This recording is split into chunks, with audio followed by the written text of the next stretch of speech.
Be sure to read and follow the safety guidelines to protect your computer from potential damage and ensure your personal safety. For more information about safety guidelines, see the owner's manual at dell.com/support.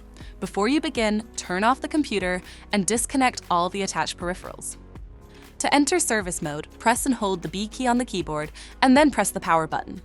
Now, the computer will boot up and the owner tag information is displayed on the screen. Press any key to proceed. The computer will emit 3 short beeps and shut down, indicating it has entered the service mode. Loosen the captive screws holding the base cover in place.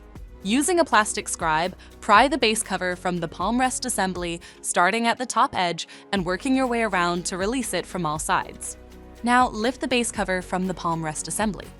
If your computer is unable to enter service mode, disconnect the battery cable from the system board.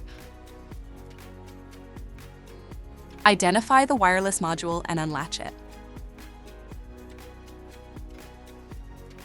Loosen the 2 screws and remove the latches.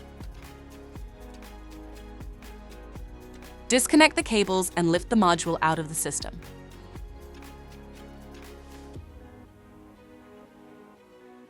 To reinstall the wireless module, place it back in the system.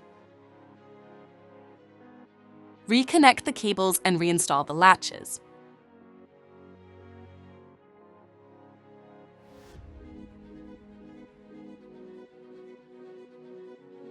Tighten the 2 screws and relatch the module to secure it.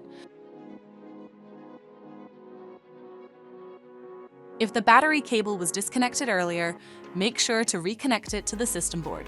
Next, align the base cover with the palm rest assembly and gently place it into position. Tighten all required screws to secure the base cover in place.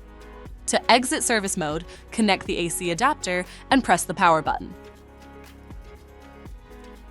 For more information about your Dell system, visit dell.com/support.